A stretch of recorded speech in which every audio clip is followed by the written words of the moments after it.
Rosemary Jane Colliantes vlog. So for today's video guys, I make the chicken, very nice chicken.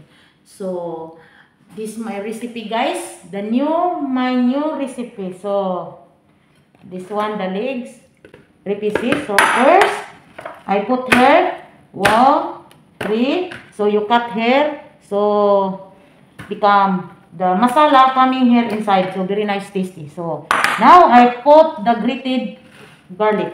Okay, garlic, and then ginger pickles. Ayan.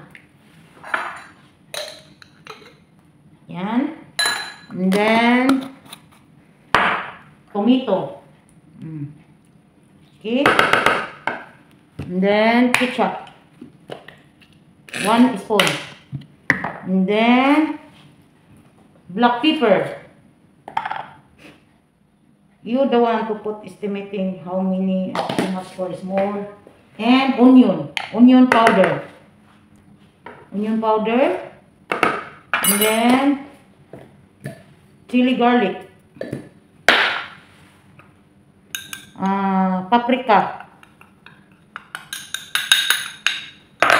Okay.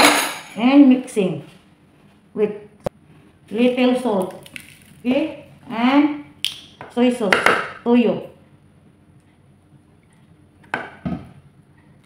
Put little vinegar. 1 spoon. So now mixing guys. And marinate ninyo guys. Okay.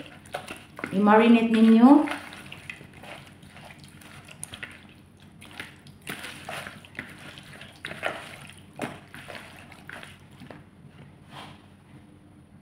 I put 7-Up. Okay? Ayan. Not too much. I-marinate ninyo guys para lalong malasa. Keep it 1 hour before you're cooking. Okay?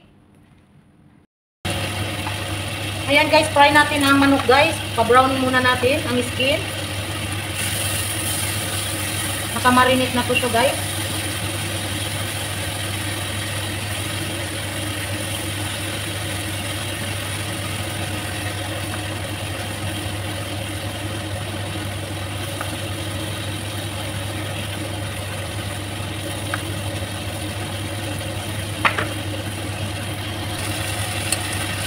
Ayan guys. Parang litson kawali guys. Kailangan brown siya. Ayan.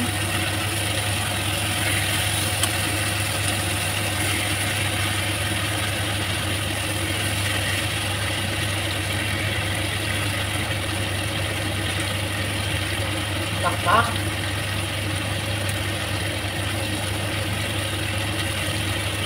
Ayan.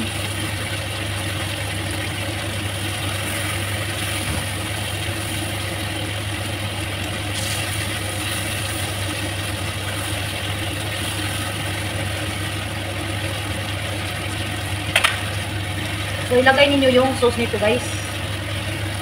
Para magkuhan. Magtira tayo ng kunti. Para pahid mamaya. So nag-add tayo ng 7-Up guys. Kunti para lalong maglambot yung manok. Hanggang mag-dry. So ayan na guys. Malapit na maluto guys. So atong pahiran guys para di mag-dry. O diba parang barbecue. Parang barbecue lang guys. Yung gusto ninyo na nanuot talaga yung sa loob ang sauce guys. Kung wala kayong barbecuehan, parang mang-inasal ko guys, pwede sa kawali na lang ninyo lulutuin. Nanuko talaga sa loob ang sauce. Kaya, i-marinate lang ninyo siya bago ninyo lulutuin. Ayan guys. O diba, nag-dry na yung ano natin. So, done na guys. Ang sarap-sarap. Nanukot ang sarap. Diba? Delicious. So, done na yung ano natin guys. Luto na. Let's eat. Thank you for watching. Ayan guys, kain na guys. Og with salad guys. Yan. Og litson kawali.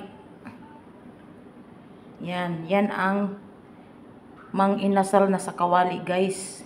No need na mag-sauce kayo. Tapos yan ang sauce guys. So may natira. Para lalong mag-ano yung nanuot yung ano niya guys. Sarap talaga guys. Makaganas kain. Yan. Kain na.